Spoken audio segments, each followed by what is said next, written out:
Welcome back to आओ सीखिए आज। आओ सीखिए आज के चैनल में आप सभी का स्वागत है।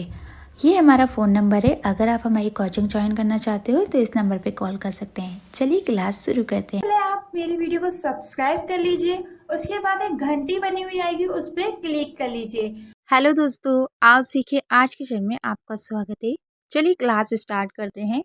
आज की क्लास में हम कुछ ऐसे की आपको बताएंगे, यानी कि रूट्स वर्ड्स बताएंगे, जिनसे एक वर्ड से आप काफ़ी सारी वर्ड मीनिंग को याद भी कर सकते हो और पढ़ने में भी दिक्कत नहीं होगी।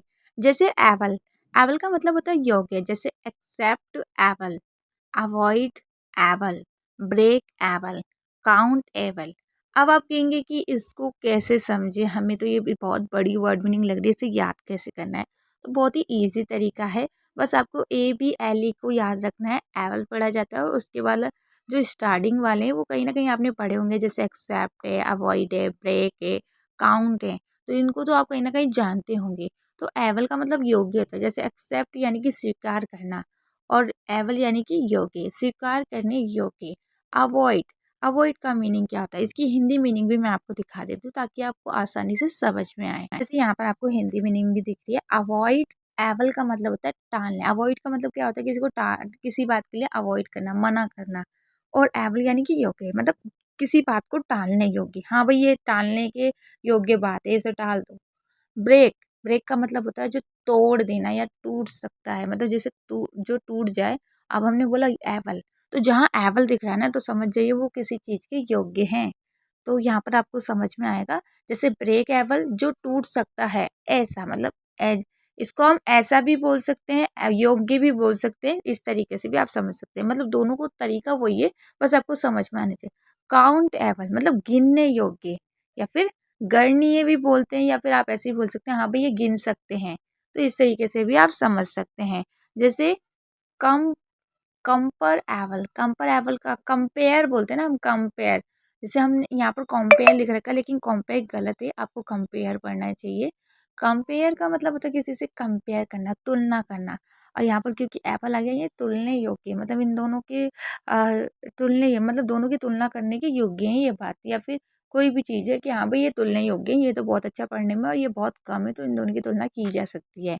इमेजेबल, काल्पनिक। इमेज का मतलब होता है फोटो वगैरह, और काल्पनीय मतलब जो इमेज के मतलब काल्पनीय का मतलब जो हम मन में कोई चीज़ काल्पनिक बना लेते हैं, उसके योग्य। ईटेबल, खाने योग्य। ईट का मतलब खाना होता है, एवल यानी कि योग्य, ईटेबल। टोरल वल, टॉलरेट बोलते हैं ना, मैं इसको बहुत टाइम से टॉलरेट कर रहा हूँ, बर्दाश्त करना। और एवल हो गया मतलब बर्दाश्त करने योग्य। हाँ भाई, बर्दाश्त करने योग्य। जैसे आपने कोई नौकरी ली और अब वो नौकरी आपको पसंद नहीं है, लेकिन उसमें पैसा अच्छा मिल रहा है, तो वो बर्दाश्त करने योग्य है। भाई बर्दाश्त तो करना ही पड़ेगा, इस तरीके से। इस तरीके से वॉश एवल, वॉश का मतलब क्या होता है, धोना, तो धोने योग्य। हाँ भाई, तुम्हारे चेहरे पे बहुत मतलब इंक वगैरह लग गई है, बहुत काला सा हो गया है, तो इसको भाई वॉश करो, मतलब ये वॉश करने योग्य है, इसको मतलब धोना ही चाहिए। अंडरस्टैंडेबल, समझने योग्य। हम कहते हैं ना भाई पढ़ाई कर लो, ये तुम्हारे समझने के लिए बहुत ज़रूरी है। मतलब ये चीज़ें अगर आप नहीं समझते हैं बातें, तो आप पढ़ना नहीं सीख पाएंगे, आगे नहीं बढ़ पाएंगे। रीडेबल, पढ़ने लायक, मतलब कहते हैं ना हाँ भाई ये बुक पढ़ने लायक है, बहुत अच्छी बुक है। एक, इसको एच की जगह एक पढ़ा जाए। अब अगर आपको समझ में नहीं आता कि सी एच को कब का पढ़ें, कब चा पढ़ें, तो आप हमारे चैनल को सब्सक्राइब करके इसके रूल्स भी सीख सकते हैं। आपके कोई भी डाउट्स हो हमें कमेंट में लिख के भेजें, हम उस टॉपिक पे ज़रूर वीडियो बनाएंगे और आपको आगे बता भी देंगे कि वो किस दिन वीडियो आने वाली है। अब जैसे हमने लिखा बैक एच, बैक एक का मतलब होता है दर्द। बैक का मतलब पीठ होती है, और एक यानी कि पीठ का दर्द। हेड एक यानी कि हेड का मतलब सब। अगर आपने हेड एक पढ़ा तो एक यानी कि दर्द, और हेड यानी कि सर, यानी कि सर दर्द। टूथ एक यानी कि दांत का दर्द। तो आप इस तरीके से समझ सकते हैं, जहाँ भी एक आएगा मतलब किसी न किसी चीज़ के दर्द की बात हो रही है। अगर आप टूथ के साथ लगा देते हैं तो टूथ एक हो गया। अगर आप लेग के साथ, हेड के साथ लगा रहे, किसी के साथ भी अगर जोड़ देते हैं वो दर्द के बारे में, सर दर्द, बैक दर्द, टूथ दर्द, इस तरीके से आप समझ सकते हैं। ये बहुत ही इम्पॉर्टेंट है। एक ही वर्ड मीनिंग से, रूट्स वर्ड से आप काफ़ी सारी वर्ड मीनिंग आसानी से याद कर सकते हैं और रीड भी कर सकते हैं।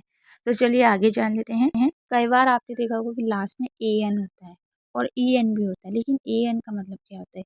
देखिए ए एन का मतलब होता है रहने वाला। कोई भी अगर कहीं का रहने वाला होगा तो उसकी लास्ट वर्ड मीनिंग में ए एन होगा। उससे आप समझ सकते हैं कि ये रहने वाले की बात करें। जैसे हमने बोला अमेरिका, अमेरिका एक नाम है, लेकिन अमेरिकन तो जहाँ पर ए एन आ गया मतलब समझ लीजिए वो बोल रहा है कि वो अमेरिका का रहने वाला है। अफ्रीकन, एशियन, ऑस्ट्रेलियन, यूरोपियन मतलब वो कहीं ना जिस भी देश के नाम के साथ ए एन आ रहा है तो आप समझ जाइए कि वो रहने वाले की बात कर रहे हैं। जैसे अमेरिकन यानी कि अमेरिका के रहने वाला, अफ्रीकन यानी कि अफ्रीका का रहने वाला, एशियन यानी कि एशिया का रहने वाला, ऑस्ट्रेलियन यानी कि ऑस्ट्रेलिया का रहने वाला, यूरोपियन यानी कि यूरोप का रहने वाला। इस तरीके से आप आसानी से कोई भी वर्ड मीनिंग को हिंदी में समझ सकते हैं और बहुत ही ईजी तरीका, ये कहीं पर भी हो, कोई सा भी देश के साथ हो, अगर उस किसी भी देश के नाम के साथ अगर इस तरीके से ए एन आ रहा है तो समझिए वो रहने वाले की बात हो रही है। आपको अच्छे से समझ में आया होगा। कोई डाउट्स हो तो आप कमेंट में पूछ सकते हैं। तरीके से मैंने कुछ हिंदी भी लगा दी है, जैसे इटालियन मतलब इटली का रहने वाला, बाहर इंडियन होता है। इंडियन में आपने देखा होगा इंडिया और इंडियन क्यों लिखा जाता है, आपके डाउट्स भी होते होंगे कि ऐसा क्यों लिखा जाता है। मतलब इंडिया यानी कि इंडिया एक देश का नाम है, हमारे देश का नाम इंडिया है, लेकिन इंडियन यानी कि उस देश में रहने वाले लोग, जैसे भारतीय।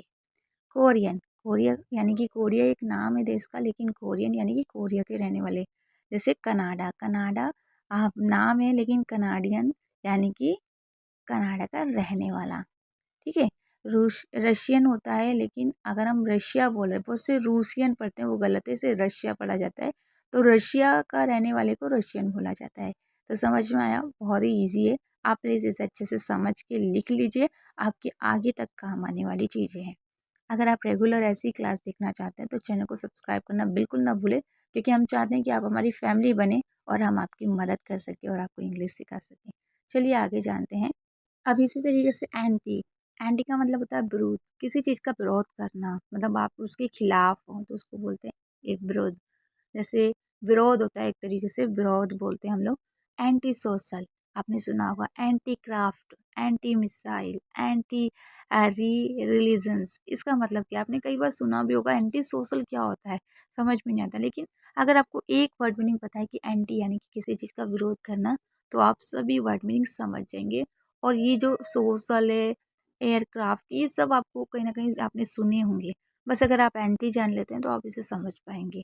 तो इसको ईजी तरीके से समझने के लिए मैं आपको हिंदी भी दिखा देती हूँ ताकि आपको और अच्छे से समझ में आए। एंटी सोशल का मतलब तो समाज होता है, लेकिन एंटी का मतलब होता है विरोधी या विरोध। तो समाज विरोधी या समाज को समाज में विरोध करने वाला, इस तरीके से।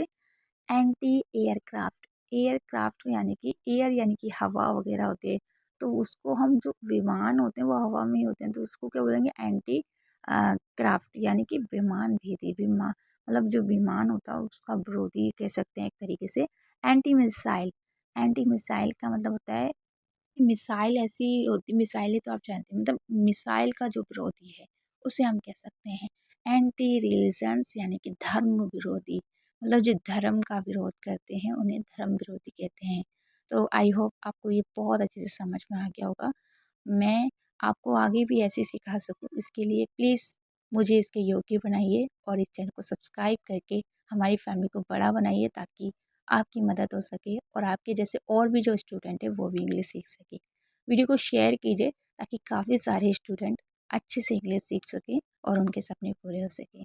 चलिए फिर मिलते हैं रात 9 बजे। आओ सीखिए आज चैनल पे। बस तब तक के लिए गुड नाइट, टेक केयर।